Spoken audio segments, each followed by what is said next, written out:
It's a brand new week. Thank you for joining us on Business Morning. I am BC Adebayo. Let's kick off the program with the latest developments at the crude oil markets, where prices are down this morning, unnerved by the prospect that a recovery in fuel demand could be derailed by a rise in the pace of coronavirus infections around the world. Brent crude was down 0.7% at $42.83 per barrel in early trade after dropping slightly last week.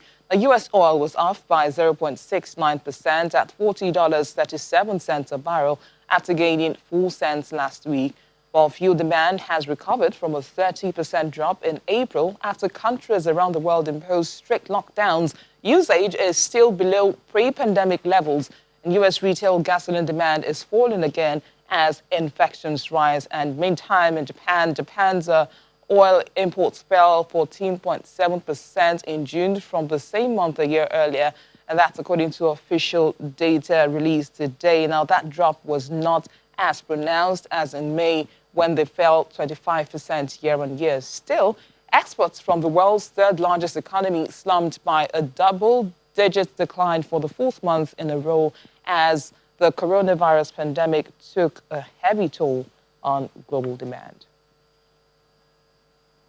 And back home, following the approval of the 2021-2023 medium-term expenditure framework and fiscal strategy paper by the Federal Executive Council, Nigeria is expected to have an estimated 12.66 trillion naira budget projection for each of the 3 fiscal years. And these projections in the budget include $40 per barrel oil benchmark, oil production volume of 1.6 million barrels per day, inflation rate of 11.9%, a projected GDP growth rate of 3%, and a revenue target of 7.5 trillion naira. Now, there are some concerns in the medium-term expenditure framework and the fiscal strategy paper, such as the exchange rate of 360 naira to the US dollar for each fiscal year and the economic realities budget implementations for each year.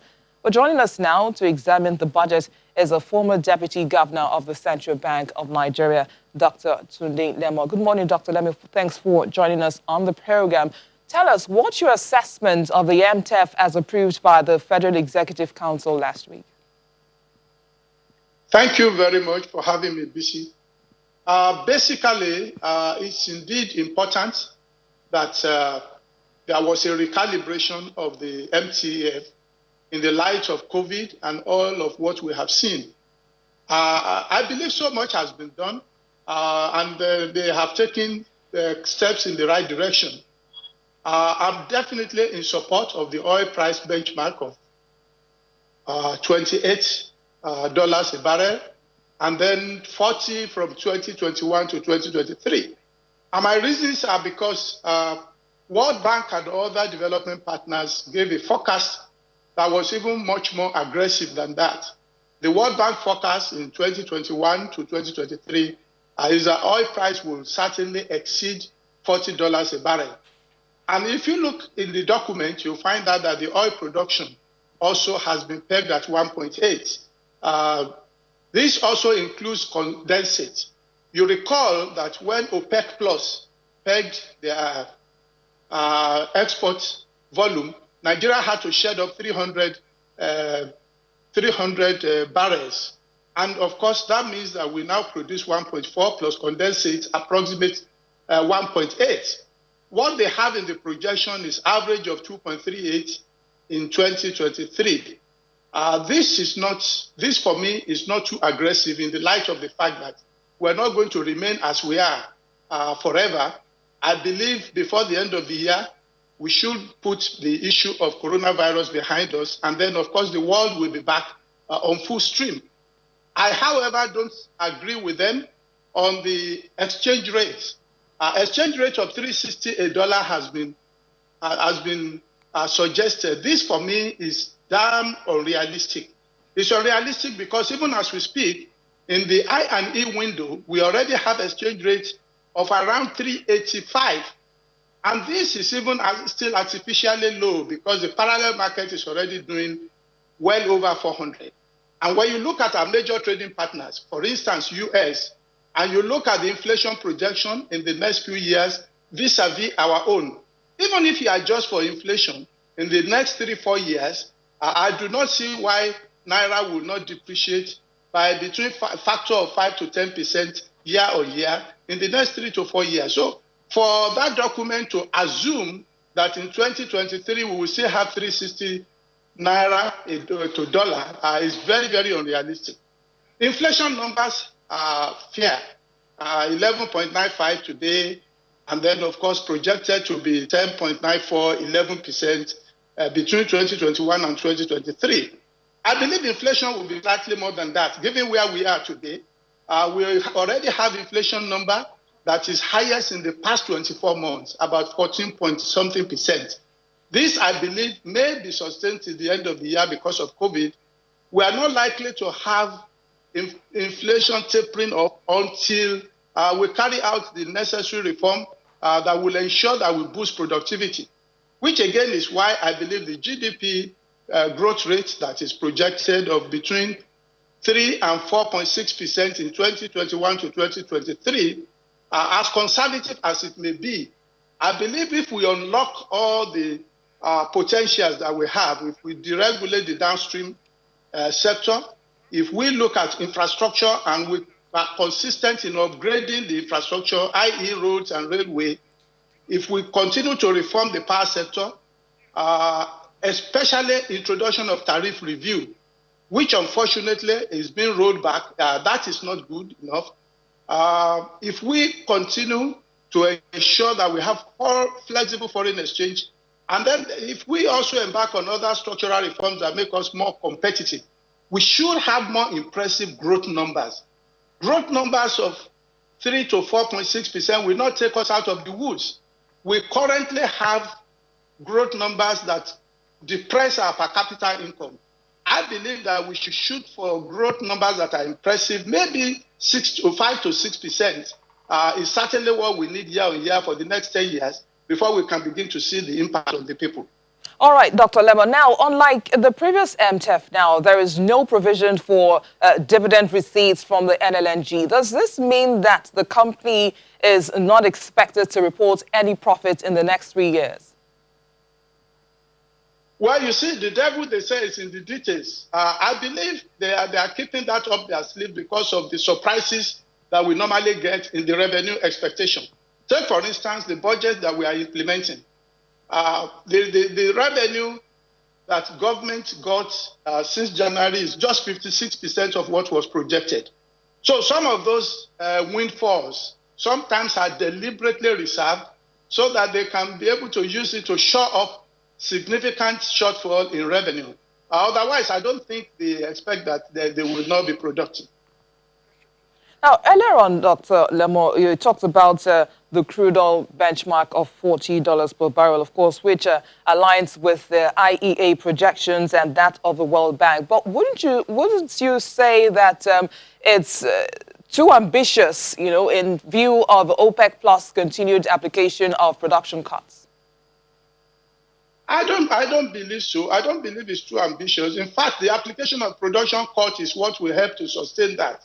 I was quite impressed when the allies of OPEC joined OPEC about 3 or 4 months ago in embarking on the cost. Today, as we speak, even in your introduction, you did allude to the fact that in spite of the fear of the prolonged effect of coronavirus, we still have oil price, London Brent doing well over 40, which means that our burning light will certainly do somewhere around 40. And if it's doing 40 now, that we are almost at the peak of coronavirus pandemic, it will do much better going forward. The projected real GDP growth rate used in the MTEF after the 4.2% slump expected this year seems to be dictated by oil projections and price appreciation in crude oil, despite the volatility in that market. Now, could this mean that the economy's dependence on oil will continue till the end of this administration, in spite of efforts to delink the economy away from oil? Well, you see, definitely government is trying their best to delink the economy away from oil, but these things don't happen immediately. Before we begin to see growth numbers that will reflect largely the diversified economy, is going to take some time. And I very much believe that the projection that we have also considers the speed at which, of course, many economies will recover. If you check the numbers, by next year, even the advanced economies will recover from the negative growth that they have now to between 4 and 8%, depending on which economy you are talking about. And these are the economies that will depend on crude oil. So I don't think it's ambitious. I also believe that, yes, we are diversifying our economy. We are embarking on exports, but it takes time before we begin to see volume and critical mass in income generation in these other areas. Nigeria is expected to slip into a technical recession later this year. How will this impact on the MTF? Well, I think that has been considered in the MTF. If you check the MTF document, it's been projected that, of course, we will end the year with a recession. That means quarters 3 and 4 are likely to return negative GDP, which means that we are back in recession for the second time in 4 years. However, it is expected that from next year, we'll begin to turn the corner. So our recovery will be V-shaped in the sense that the projection is that we're going to have a positive GDP growth from the first quarter of next year. All right, now considering the risk ahead now, how can Nigeria manage the concerns of capital flows reversal? Well, the concerns are very real. They are very real because the bulk of the funds we have, of the capital we have in Nigeria, is portfolio funds, which for me is not good enough because these are highly volatile funds.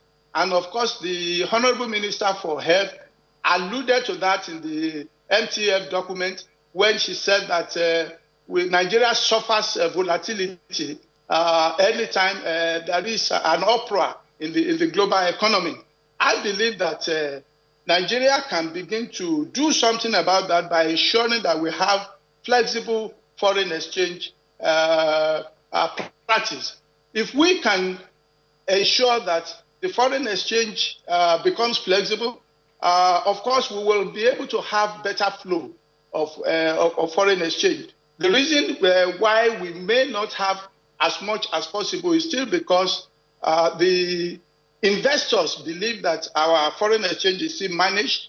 And you remember that most of those who come here come for carry trade opportunities. In other words, let's invest in bonds, let's invest in government treasury bills, and then whatever we lose on foreign exchange reversal, we will gain by yield. But of course, if the market fundamentals don't determine your exchange rate, they price in significant risk. And that is why you may not have the foreign exchange flow that you expect. But the more we move close to the market, the more we have that flow. And it is that flow, of course, that will bring back the FDI and portfolio funds that we expect. But we should actually shoot for more FDI as opposed to portfolio funding. And this also depends on how we structure our economy. If we can embark on significant structural reform, including cost of doing business, and it pays to set up factories here, it pays to set up meaningful productive activities here, definitely there will be more interest in Nigerian market, and then there will be flow of forex. But what other structural reforms would you like to see apart from improving the cost of doing business? Of course, we have a lot of them on our table. The first, of course, is the deregulation of the downstream, which I mentioned earlier. Government has done that in a way, but of course, there's still some pressure around the price of petrol, PMS. I don't think government should buckle. Once it is believed that the market is automatic and price will adjust based on the price of crude, then there will be significant investment. There will be a lot more investment in the downstream. The other structural reform we expect to see is the upgrade in our infrastructure. Yes, there's so much happening in railway, but the pace at which it's happening is very slow. Our roads are not good enough. If we can work on roads, if we work on railway, then we reduce the cost of doing business, which of course is majorly logistics and transportation costs. The power sector also still requires significant reform. Today, we still have issues around what the tariff should be, whether we should have flexible tariff structure. Even the existing discourse may not be able to continue unless, of course, you allow them to charge the tariff that will be meaningful for significant investment. These are the reforms that I expect to happen when we then begin to see the economy move full swing.